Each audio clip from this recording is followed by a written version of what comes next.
আসসালামু আলাইকুম ওরহমতুল্লাহি ওবরাকাতুহু। আলহামদুলিল্লাহি রাব্বিল আলামিন ওয়াসসালাতু ওয়াসসালামু আলা রাসূলিহিল কারীম ওয়া খাতামান নাবিয়্যিন নবিয়্যিনা মুহাম্মদ ওয়া আলা আলিহি ওয়া সাহবিহি আজমাইন। সুপ্রিয় দর্শক, পৃথিবীর যে প্রান্ত থেকে আপনারা এই মুহূর্তে এটিএন বাংলার টিভি স্ক্রিনের সামনে আছেন, সকলকে স্বাগত জানাচ্ছি আজকের এই বিশেষ আলোচনা অনুষ্ঠানে নবী মুহাম্মদ রাসূলুল্লাহ সাল্লাল্লাহু আলাইহি ওয়াসাল্লামের সাথে সাহাবীদের জীবন। কারা সাহাবী, কাদেরকে সাহাবী বলা হয়, তাদের কর্ম, তাদের জীবন, তাদের অবদান এবং তাদের প্রতি আমাদের সাধারণ ইমানদারদের বিশ্বাস কীরকম হবে এবং একজন সাহাবীর অনুসরণ অনুকরণ কেমন ছিল রাসূল সাল্লাল্লাহু আলাইহি ওয়াসাল্লামের প্রতি, আল্লাহর প্রতি তাদের ইবাদত কেমন ছিল, এই সার্বিক বিষয় নিয়ে, তাদের বীরত্ব নিয়ে আমরা আলোচনা শুনব। আমি আছি আপনাদের সাথে পুরো আলোচনা জুড়েই একেএম ফিরোজ। প্রিয় দর্শক, আজকে আমাদের এই আলোচনা অনুষ্ঠানে অংশগ্রহণ করছেন আমাদের সকলের প্রিয় মানুষ, এটিএন বাংলার প্রিয় মুখ শেখুল আল্লাম শেখ প্রফেসর আনম রশিদ আহমদ মাদানী হাফিজাহুল্লাহ। আসসালামু আলাইকুম ওয়া রাহমাতুল্লাহি ওয়া বারাকাতুহু। ওয়ালাইকুম আসসালাম ওয়া রাহমাতুল্লাহি ওয়া বারাকাতুহু। আহলান সাহলান শেখ, জাযাকাল্লাহু আজকের এই সাহাবীদের সাথে রাসূলুল্লাহ সাল্লাল্লাহু আলাইহি ওয়াসাল্লামের জীবন, এই বিষয়ে আলোচনা শুনবো। শুরুতে মোহতারাম আপনার কাছে আমাদের দর্শকদের সামনে উপস্থাপন করবেন যে আসলে সাহাবী কারা, কাদেরকে সাহাবী হিসাবে উল্লেখ করা হয়, বলা হয়। আল্লাহুম্মা লাকাল হামদু হামদাশ শাকিরিন ওয়া সাল্লি ওয়া সাল্লাম আলা রাসূলিকাল আমিন ওয়া আলিহি ওয়া সাহবিহি ওয়া মান তাবি'আহুম বিইহসান ইলা ইয়াউমিদ্দিন। সম্মানিত দর্শক ভাই বোনগণ, আপনারা যেমনটি শুনলেন রাসূল সাল্লাল্লাহু আলাইহি ওয়াসাল্লামের সাথে সাহাবীগণের জীবন। সাহাবী কারা একটা তো আমাদের জানা প্রয়োজন।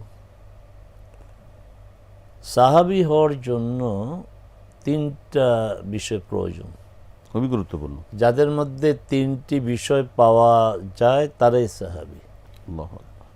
প্রথম হচ্ছে রাসূল সাল্লাল্লাহু আলাইহি ওয়াসাল্লামকে তারা জীবদ্দশায় পেয়েছে। রাসূল সাল্লাল্লাহু আলাইহি ওয়াসাল্লাম জীবিত, সে জীবিত, এক। দ্বিতীয় হচ্ছে যে এই অবস্থায় তিনি ঈমান এনেছেন। আর তৃতীয় শর্ত হচ্ছে ঈমান অবস্থায় তিনি মারা গিয়েছেন। এই তিনটা যার মধ্যে পাওয়া যাবে তিনি সাহাবী। কেন? রাসূল সাল্লাল্লাহু আলাইহি ওয়াসাল্লামের জীবদ্দশায় রাসূলের সাথে দেখা হয় নাই, কিন্তু ঈমান এনেছেন, ঈমানের উপরেই অটল ছিলেন। এই ধরনের বেশ কয়েকজন ব্যক্তি আছেন, এর মধ্যে উল্লেখযোগ্য হচ্ছে যার আলোচনা আমরা শুনি ওয়াইস আল কারনী ইয়ামানের, আরও আছেন। তো এই আরেকজন হচ্ছেন কাতাদা। এইভাবে বেশ কিছু আছেন, তারা ঈমান আনছেন, ঈমানের উপরে মারা গিয়েছেন, কিন্তু রাসূলের সাথে তাদের দেখা হয়নি, সরাসরি সাক্ষাৎ হয় নাই, তারা সাহাবী না। আচ্ছা, গেল এক ধরনের সৌভাগ্যবান ব্যক্তিদের। আবার এরকম হতভাগা লোকও আছে যে ইসলাম গ্রহণ করেছে রাসূলের জীবদ্দশায়, কিন্তু শেষ পর্যন্ত ঈমানের উপরে টিকে ছিলেন না। এর মধ্যে দুঃখজনক যে হাবাসায় হিজরত করেছেন একজন, আমাদের জায়নাব বিনতে জাহাশ রাসূলের যে স্ত্রী, তার ভাই আব্দুল্লাহ বিন জাহাশ হিজরত করেছে কত ঝুঁকি নিয়ে, কিন্তু ওখানে গিয়ে তার খ্রিস্টান ধর্মের চর্চা ভালো লেগেছে, তিনি খ্রিস্টান হয়ে গিয়েছে। তাহলে হিজরত করা লোকটিও কিন্তু সাহাবী হতে পারেন নাই। আচ্ছা, আবার কিছু আছে যে রাসূল সাল্লাল্লাহু আলাইহি ওয়াসাল্লামকে কাছ থেকে দেখেছে, তার সাহচর্য পেয়েছে, কিন্তু রাসূলের জীবদ্দশায় ঈমান আনে নাই। প্রথম গ্রুপ হচ্ছে যে রাসূলকে দেখেই নাই, দূরের থেকে ঈমান আনছে। আর এই লোক রাসূলকে দেখেছেন, পেয়েছেন, কিন্তু রাসূলের জীবদ্দশা ঈমান আনে নাই, ঈমান এনেছে কি পরে, সেও সাহাবী না। আচ্ছা আচ্ছা, তাহলে আমরা এই তিনটা পরিচয় একসাথে পেতে একসাথে হবে। থাকতে হবে। রাসূল সাল্লামকে জীবদ্দশায় তার সাহচর্য পেয়েছেন, তাকে দেখেছেন, হোক না সেটা একদিনের জন্য, হোক 1 ঘন্টার জন্য, ঈমান এনেছেন এবং ঈমানের উপরে মৃত্যুবরণ করে। মৃত্যু করেছেন। তো রাসূল সাল্লাল্লাহু সময় ছিল, দেখা হয় নাই, ঈমান এনেছে, ঈমানের উপরে মৃত্যুবরণ করেছে, সাহাবী না। রাসূল সাল্লামকে পেয়েছেন, ঈমান এনেছেন, পরে ঈমানের উপর টিকে থাকেন নাই, সাহাবী না। রাসূলকে পেয়েছেন, হ্যাঁ, কিন্তু ঈমান আনেন নাই, তার মৃত্যুর পরে ঈমান এনেছেন, তিনিও সাহাবী নন। সাহাবী নন। এই হচ্ছে সাহাবীর পরিচয়। প্রিয় দর্শক, চমৎকার এবং খুবই গুরুত্বপূর্ণ। আমরা সাহাবীদের, আমরা যারা অনুসরণ অনুকরণ করবার জন্য আমরা স্বপ্ন দেখি, তাদের সম্পর্কে জানি, সাহাবী হওয়ার যে যোগ্যতা আমরা শুনলাম, 3টি বিশেষ বৈশিষ্ট্য তাদের মধ্যে থাকতে হবে, তারই তারা সাহাবী হিসাবে গণ্য। মোহতারাম, সাহাবীদের সাথে রাসূল সাল্লাল্লাহু আলাইহি ওয়াসাল্লামের সম্পর্ক ছিল গভীর এবং খুবই গুরুত্বপূর্ণ দিক থেকে, এবং সাহাবীরা রাসূল সাল্লাল্লাহু আলাইহি ওয়াসাল্লামের প্রতি যেরকম ছিলেন এবং রাসূলুল্লাহ সাল্লাল্লাহু আলাইহি ওয়াসাল্লাম সাহাবীদের প্রতি আচরণ, ব্যবহার, তার উদারতা, এই বিষয়ে যদি আমাদের দর্শকদের একটু বলেন যে একজন আল্লাহ রসুল সাথে সাল্লাল্লাহু আলাইহি ওয়াসাল্লামের সাথে সাহাবীদের যে মানে সম্পর্কগুলো আমরা মানে কিরকম ছিল। গুরুত্বপূর্ণ বিষয় এগুলি। আমরা যারা রাসূলকে ভালোবাসি, সাহাবে কেরামকে ভালোবাসি, আমাদের তো জানাই প্রয়োজন। অবশ্যই। প্রথম কথা হচ্ছে মুহাম্মদ সাল্লাল্লাহু আলাইহি ওয়াসাল্লাম, সাল্লাল্লাহু আলাইহি ওয়াসাল্লাম, তার মাধ্যমে রেসালাতের পরিপূর্ণতা হয়েছে, দ্বীনের পরিপূর্ণতা হয়েছে। আল্লাহ নিজে সাক্ষ্য দিয়েছেন, আমি আজ দ্বীনকে পূর্ণ করে পরিপূর্ণ করলাম, নেয়ামত পরিপূর্ণ করলাম, ইসলামকে আমি জীবন বিধান হিসাবে মনোনীত করলাম। মনোনীত করল। তাহলে এই যে ইসলাম পরিপূর্ণ হয়েছে, রাসূল সাল্লাল্লাহু আলাইহি সাল্লামের চারপাশে একদল লোক ছিল নিবেদিত, তারাই হচ্ছে সাহাবায়ে কেরাম। এবং ইসলাম প্রতিষ্ঠা, ইসলামকে হ্যাঁ, আজকে এই পর্যন্ত এবার আসতে, ইসলামকে গ্রহণ করার পর থেকে, যে আজকে সারা পৃথিবী দেখেন 200 কোটির উপরে তো মুসলমান, আল্লাহু আকবার। কিন্তু এর মধ্যে কত পার্সেন্ট ইসলামকে ওন করে যে এটা আমার দিন, এই দিনের জন্য আমার জীবনকে আমি উৎসর্গ করব, যেটা আল্লাহ সুবহানাহু ওয়া তাআলা আমাদের কাছ থেকে চেয়েছেন। আমরা যেন এই কথাগুলি বলি, ইন্না সলাতি ওয়া নুসুকি ওয়া মাহইয়ায়া ওয়া মামাতি লিল্লাহি রাব্বিল আলামিন। আমরা যেন বলি যে আমার জীবন, আমার মৃত্যু, আমি বাঁচবো ইসলামের জন্য, বাঁচবো, মারা যাবো ইসলামের জন্য। এটা হলো আমার মানে একজন ইমানদারের, মুমিনের, এটাই তো ইসলাম আমার কাছে চায়।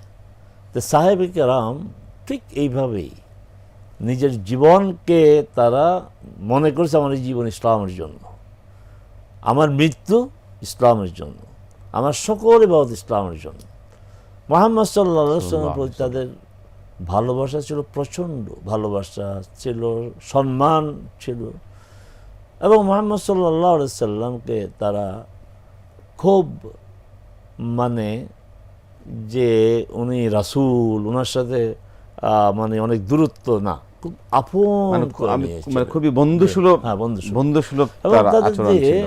ঈমানের বিষয়টা দেখুন, যখন বদর যুদ্ধ হয় তখন রাসূল সাল্লাল্লাহু আলাইহি ওয়াসাল্লাম কিন্তু যুদ্ধের জন্য তো বের হন নাই।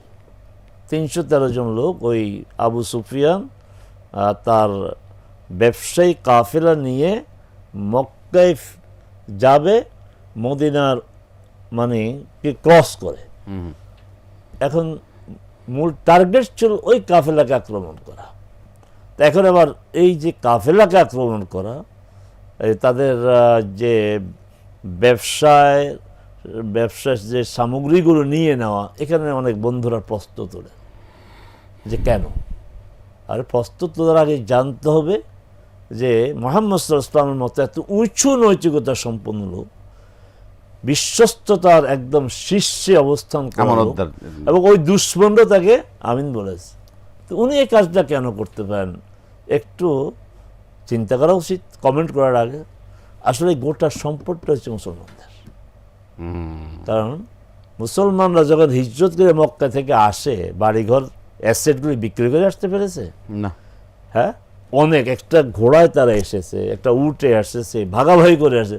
আচ্ছা বলেন দেখি কতটুকু মাল তারা আনতে পেরেছে? তো তাদের পুরো মাল ওখানে রয়ে গেছে, তাদের সহায় সম্পদ বাড়ি ঘরগুলো রয়ে গেছে। তো এগুলি দখল করলো কারা? দখল তো করছে ওরা। ওরাই। তো এখন তারা দেখেন আদর্শিকভাবে তারা কতটা মজবুত, তাদের আদর্শের অবস্থান কি, যে এই অর্থ সম্পদটা তারা নিজেরা ভাগ করে নেয় নাই। তারা সিদ্ধান্ত নিল যেই মুসলমানদের সম্পদ রয়ে গেছে আমরা এটা নেব এবং ওদের বিরুদ্ধে আমরা এই সম্পদটাকে ব্যবহার করব। কারণ তারা বুঝে ফেলছে তাদের তো এই যে ভবিষ্যতে কি হতে যাচ্ছে, তারা বুঝে যে এতদিন চালা ছিল আমাদের নিয়ন্ত্রণে, আমাদের নিয়ন্ত্রণে থেকেই তারা দাওয়াতি কাজ করেছে, আমরা তাদেরকে বাধা দিয়েছি। কিন্তু এখন তারা ওখানে গিয়ে মানে মক্কা থেকে বাইরে গিয়ে তার নতুন করে একটা পরিবেশ পাবে, তাদের দাওয়াত এক্সপান্ড করবে, সম্প্রসারিত এক, এবং তারা একটা রাষ্ট্রীয় মর্যাদা প্রতিষ্ঠা মানে করবে। দিনের কাজে ইসলাম প্রচার প্রসারের হ্যাঁ। জন্যই তারা এই সম্পদকে তা এই তখন তারা যে আমরা ইসলাম মুসলিম এই যে নতুন যে স্টেটটা হয়েছে এর বিরুদ্ধে আমাদের যুদ্ধ করতে হবে, আমরা এই সম্পদটাকে ওই কাজে লাগাবো। তো এখন মোহাম্মদ সাল্লাল্লাহু আলাইহি ওয়াসাল্লাম 313 জন সাহাবীকে নিয়ে গিয়েছেন এই দৃষ্টিতে যে সম্পদটা আমার সম্পদ, আমাদের সম্পদ, এটা তাদের না। অতএব আমার সম্পদ যদি আমি নিয়ে আসি, আমি একটা দুর্বল অবস্থাতে ছিলাম, একজন আমার সম্পদ নিয়ে গেছে, এখন আমার দোকানটা সে দখল করেছে, আমার আবার যদি সুযোগ হয় আমি যদি দোকানটা নিয়ে আসি, এটা কি অন্যায় হবে? কোন আইনে অন্যায় হবে? কারণ আমার তো দোকানটা তো আমার ছিল, আমার এক দুর্বল অবস্থান, দুর্বল আপনার পজিশনের কারণে দোকানটা নিয়ে গেছে, এটা মুসলমানদের সম্পদ। আচ্ছা, সেখানে একটা কথা, যখন শুনছে আবু জাহেলের নেতৃত্বে লোকজন আসছে তখন তো পরিস্থিতি ভিন্ন হয়ে গেল। তখন রাসূল সাল্লাল্লাহু আলাইহি সাল্লাম বারবার বলছেন যে আমি কিন্তু যুদ্ধের জন্য আসি, এখন কি করণীয়, কি করণীয়। মুহাজিররা স্বাভাবিকভাবে বলছে আমরা তো আসি আপনার সাথে, ঘর বাড়ি সব ছেড়ে আসছি না। তিনি বারবার তখন একজন আনসারী সাহাবী দান ইবনে মাকদাদ, ইয়া রাসূলুল্লাহ, আপনি মতো আমাদেরকে উদ্দেশ্য করে বলছেন, চলে আপনি যা বলুন তাই, লাউ খুদ্তা ফিল বাহর লাখুদনাহু মাআক, খুব ইম্পর্টেন্ট কথা, যে আপনি যদি আমাদেরকে সমুদ্রে ঝাঁপ দেন আমরা সমুদ্রে ঝাঁপ দেব, আমরা মূসা আলাইহিস সালামের কওমের মতো বলবো না ইযহাব আনতা ওয়া রাব্বুকা ফাকাতিলা ইন্না হুনা কাঈদুন, আপনি আর আপনার রব যে যুদ্ধ করেন, আমরা এখানে বসলাম, আমরা এই কথা বলবো না, বরং আপনি সমুদ্রে ঝাঁপ দেবে, সমুদ্রে ঝাঁপ দেব। তাই তো করেছে সাহাবীরা। এবং দেখেন আপনি একটা কথা সুন্দর বলেছেন যে আনুগত্যের দিক থেকে কি দৃষ্টান্ত তারা। রাসূল সাল্লাল্লাহু আলাইহি সাল্লাম একবার তাদেরকে নিয়ে সালাত আদায় করছিলেন, রাসূলের পায়ে জুতা ছিল। আচ্ছা, জুতা পায়ে দিয়ে সালাত হবে না হবে না এটা বিতর্কের ভিন্ন বিতর্ক, আমরা ওই বিতর্কে যাব না। ঘটনা তো এটা সত্য যে রাসূল সাল্লাল্লাহু আলাইহি জুতা ছিল, জুতা খুলে ফেললেন নামাজের মধ্যেই। নামাজের মধ্যেই। সাহাবীগণ উইদাউট এনি ডিলে, রসুল খুলছে তারাও খুলে ফেললেন। নামাজের মধ্যে কথা তো বলা যায় না, না খুলছে আমরাও খুলবো। এইবার সালাম প্রেম, তোমরা জুতা খুললা কেন? তুমি ইয়া রাসূলুল্লাহ, এত তো বুঝি না, এটা বুঝি যে আপনি খুলেছেন, অতএব আপনার আনুগত্য করে করতে হবে, আমরা খুলে ফেলছি। না, বিষয়টা এমন না, আমি পরে মনে হয়েছে আমার জুতাতে একটু নাপাকি লেগেছে, একটা বর্ণনা এরকম তাই খুলে ফেলছে। জিবরাইল আলাইহিস সালাম তা এসে বলেছিলেন যে এরকম ইয়া রাসূলুল্লাহ আপনার এরকম। না না, এই ধরনের এগুলি গল্প দরকার নেই। রাসূল আমার যদি কাপড় নাপাক থাকে মনে হয়, আমারও তো মনে হইতে পারে, মনে হতে পারে। কথা বুঝছেন? এই দেখেন আনুগত্যটা কি, আনুগত্যের মাত্রা দেখে এত কিছু বুঝি না তো। রাসূল সুহুর গ্রহণ না করে ধারাবাহিক রোজা, এটাকে সৌম ভেসাল বলে, মানে খাওয়া দাওয়া একদম না করে ধারাবাহিক রোজা রাখে শুরু করেছেন সাহাবে কেরাম। তো কোন তোমরা রাখো কেন? কাফিরে রাখতেছেন কেন? আমারটা ভিন্ন, আমাকে আমার রব খাওয়ায় পান করায়, তোমরা পারবে না, তোমরা এইভাবে করো। এই যে আনুগত্যটা, আনুগত্য, যে আমরা যে মেরাজের কথা হতো শুনতে পারে, আবু বকর সিদ্দিক রাদিয়াল্লাহু আনহু শুনলেন আর বললেন যে আল্লাহ রাসূল বলছেন, আল্লাহ রাসূল বলছেন। আচ্ছা, আসতেছে ওই কথা। জি জি জি, আমি কয়েকটা ছোট ইবাদতের কথা বলছি। আপনার কিবলাতাইন মসজিদে আপনি গিয়েছেন, জি জি জি, আল্লাহ যাদেরকে তৌফিক দেয় হজ উমরার, তারা দেখে আসে যেখানে কিবলা পরিবর্তন হয়ে গেছে। কেবলাটা ছিল কোন দিকে? উত্তর দিকে, ফিলিস্তিন, বাইতুল মুকাদ্দাস। কিন্তু রাসূল সাল্লাল্লাহু আলাইহি সাল্লাম চেয়েছেন, এখানে আবার বলতে হয় যে অন্যান্য নবী রাসূলগণ আল্লাহর কাছ থেকে সন্তুষ্টি আদায় করেছে, আর রাসূল সাল্লাল্লাহু আলাইহি সাল্লামকে আল্লাহ সন্তুষ্ট দান করেছেন। আল্লাহ সাউফা ইউতিকা রাব্বুকা ফাতারদাহ। ফাতারদাহ। আহা, আল্লাহ তাকে সন্তুষ্ট করেছেন। বিষয়টাকে কেবলা পরিবর্তনটা রাসূল সাল্লাল্লাহু আলাইহি ওয়াসাল্লাম চান নাই, কিন্তু আকাঙ্ক্ষা করেছেন। কাদ নারা তাকাল্লুব, এই তিনি আকাঙ্ক্ষা করেছেন আকাশের দিকে তাকে, কেবলার যদি হইতো, বাইতুল্লাহ হইতো। উনি কখনো দোয়া করেননি এই বিষয়ে? না, দোয়া করেন নাই। দোয়া করেননি, আল্লাহ মনে একটা ইচ্ছা ওই যে ছিল সন্তুষ্ট করবেন। কেবলাতান তারদাহা, কেবলাতান তারদাহ আমি সেদিকে তোমাকে ফিরিয়ে দিলাম। আল্লাহু আকবার। ফাওয়াল্লি ওয়াজহাকা শাতরাল মাসজিদিল হারাম। তো যে কেবলা আমি পরিবর্তন করছি কি জন্য? দেখেন, কোনো উদ্দেশ্য বলে নাই, উদ্দেশ্য একটাই, বলছে তোমাকে সন্তুষ্ট করার জন্য। আল্লাহ বলছে তোমাকে সন্তুষ্ট করার জন্য। এখন প্রসঙ্গক্রমে কথা বলতে হয়, আমার রসুলের শান, অন্যান্য নবী রসুলগণ ভুল করে ক্ষমা চেয়েছেন, আল্লাহ ক্ষমা করে দিয়েছেন, কিন্তু আমার রসুল, আপনার রসুল, সাল্লাল্লাহু আলাইহি ওয়াসাল্লাম বিশ্বজাহানের রাসূলকে আল্লাহ বলছে আফাল্লাহু আনকা লিমা যিনতা লাহুম, ক্ষমাটা আগে, আমি ক্ষমা করে দিয়েছি। ত্রুটিটা পরে বলছে, ত্রুটিটা কিন্তু আগে বলে নাই যে তুমি ত্রুটি করেছো, আমি ক্ষমা করে দিয়েছি। কি বলছেন? আফাল্লাহু আনকা, আপনাকে ক্ষমা করে দেওয়া। আল্লাহ ক্ষমা করে দিয়েছেন, কেন তাদের অনুমতি দিলা? আল্লাহ রসুল ক্ষমা চায়নি। এই হচ্ছে মানুষ। তো সেই রসুলের সাহচর্য যারা ছিলেন, তারাই তো উম্মতের শ্রেষ্ঠ সন্তান, উম্মতের শ্রেষ্ঠ অংশ তারাই। তো এই যে রাসূল সাল্লাল্লাহু আলাইহি সাল্লামের কে তারা এই কেবলা পরিবর্তনের বিষয়টা বলছি। দেখুন, আপনি নিশ্চয়ই পড়াশোনা করেছেন, আমিও করেছি, অনেকেই করেছি।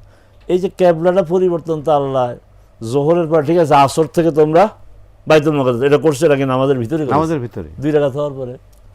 এখন 2 রাকাত পড়ার পরে মনে করেন আমাদের কেবলা হচ্ছে এইদিকে, পশ্চিমটা। আমি যদি ঘুরে যাই, আমি ভুলে এইভাবে পড়ছি, আমি যদি ঘুরে যাই, আমার জায়গা থেকে ঘুরে গেলাম, কিন্তু আমরা এখানে আপনার পিছনে নামাজ পড়তেছি, আপনি ঘুরবেন কিভাবে? আপনি যে আপনার থেকে জায়গায় ঘুরে যান, আপনি মুক্তাদের পিছনে হয়ে গেলেন না, আমরা ঘুরে দিয়ে গেলাম, ভুলে আপনি ওইদিকে ফিরে নামাজ পড়তেছেন। আমরাও হঠাৎ করে একজন বলে না না আপনারা ভুল করতেছেন, কেবলা তো এইদিকে, আমরা অ্যাবাউট টার্ন করলাম, কেবলা মুখে গেলাম। আপনি কি করবেন? আপনাকে তো ওই হেঁটে এসে সামনে যেতে হবে, আপনি মুক্তাদের পিছনে পড়ে। ঘটনাটা এটা ঘটে নাই। আমি বহুত খুঁজেছি, আর আমার সাহাবে কেরামের প্রতি মর্যাদা আরো বেড়ে গেছে, সম্মান বোধ আরো বেড়ে গেছে। একটা বর্ণনার কথা আসে নাই যে সাহাবে কেন ফুসফাস করছে, যে ঘটনা কি হইল, আল্লাহ রসুল করেছে, কেন প্রশ্নটা কি, ব্যাপার কি? আমাদের পরে প্রশ্ন করেননি না, আমি আজ পর্যন্ত আমি আল্লাহু আকবার বহু আপনার খুঁজেছি যে এই জাতীয় কোনো পাওয়া যায়, কেন পাই নাই। আর আমাদের একটা মোবাইল বাজলেই মানে কয়েকজন মানে পেরেশানের সাথে থাকি, কখন ইমাম সালাম ফিরাবে আর কখন ওই লোকটাকে ধরব। এত বড় একটা ঘটনা ঘটে গেল, কিন্তু কোনো সাহাবী প্রশ্ন করে, রাসূল করেছে, এখানে প্রশ্ন কিসের? পরের দিন জোহর গেল, আসর গেল, মাগরিব গেল, এশা গেল, তখনও কুবাতে খবর পৌঁছে নেই। কারণ কুবা মদিনার একদিকে আর দক্ষিণ দিকে, আর কেবলাতান হচ্ছে আরেকদিকে। আচ্ছা, তখন তারা ওই আগের মতোই উত্তর দিকে, মানে বাইতুল মুকাদ্দাস দিকে ফিরে সালাত আদায় করছিলেন। পাশ দিয়ে একজন সাহাবী যাচ্ছিলেন, কেবলা পরিবর্তন হয়েছে, বাস তারাও সালাতের মধ্যে ঘুরে গেছে, যে একজন সাহাবী রাসূলের রেফারেন্সে বলতেছে ঘটনা ঘটে গেছে। এই ছিল তাদের আনুগত্য। আর এখন আমরা রাসূল সাল্লাল্লাহু আলাইহি ওয়াসাল্লামের কথা শুনলে একদিকে রাখি, আমার ইমাম, আমার ফিকার ইমাম, আমার ফির, আমার ওস্তাদের কথা আরেকদিকে রাখি। সমস্যাটা আমাদের এখানে। মোহতারাম খুব চমৎকার বললেন, এবং খুবই আমাদের জন্য দিক নির্দেশনার বিষয়। আমরা রাসূলুল্লাহ সাল্লাল্লাহু আলাইহি ওয়াসাল্লামের প্রতি কি অনুসরণ অনুকরণ আমরা করছি, আর আমাদের কি ছিল তা আমরা কিভাবে মানে করা উচিত ছিল আসলে, রাসূল সাল্লাল্লাহু আলাইহি ওয়াসাল্লামের প্রতি আমাদের কী অনুসরণ অনুকরণ করা উচিত ছিল আর আমরা কী করছি। আপনি যে কয়েকটা উদাহরণ দিলেন এবং আরও তো অসংখ্য উদাহরণ অনেক রয়েছে, উদাহরণ আছে, অসংখ্য উদাহরণ রয়েছে। তাদের আনুগত্যের অনেক উদাহরণ। এবং রাসূল সাল্লাল্লাহু আলাইহি ওয়াসাল্লামের রাতে কি হয়েছে না হয়েছে সকালে শুনেছেন, সাহাবায়ে কেরাম বলছেন যে আল্লাহ রাসূল বলছেন, তাহলে সত্য এটা। হ্যাঁ, এই যে মেরাজের ঘটনা, মেরাজের রাতে ঘটনা এক যেটা। পর্যায়ে বলছিলেন যে আবু বকর রাদিয়াল্লাহু তাআলার কাছে তার পরিকল্পিতভাবে গিয়েছে, এইবার সুযোগ পেয়েছে আবু বকরকে কিছু একটা বলা যাবে। তো গেল তারা, তো বলে এত শাস্ত্র কি, তোমার রাসূল তো বিশ্বাস করো নাই যে আমরা বলছি সে অবাস্তব অবান্তর কথাবার্তা বলে, এবার শুনুন সে কি বলছে। কি গত রাত্রে সে মদিনা থেকে সেই ইয়েতে বাইতুল মুকাদ্দাস গিয়েছে, সেখান জানে এক আকাশ এইভাবে করে করে সপ্তম আকাশে গেছে, আবার সে আসলে কিন্তু বলেছেন, হ্যাঁ বলেছে, কত বলে থাকে সত্য বলছে। আল্লাহু আকবার, আল্লাহু আকবার। রাসূল সাল্লাল্লাহু আলাইহি ওয়াসাল্লাম গাইছে বলি, ইয়া রাসূলুল্লাহ, আমি তো এই কথা, তখন তো সিদ্দিক, আবু সিদ্দিক রাদিয়াল্লাহু তাআলা। তখন তো সিদ্দিক মানে অতি সত্যবাদী, অতি সত্যায়নকারী, আল্লাহু আকবার, আল্লাহু আকবার। কোনো হেজিটেশন নেই।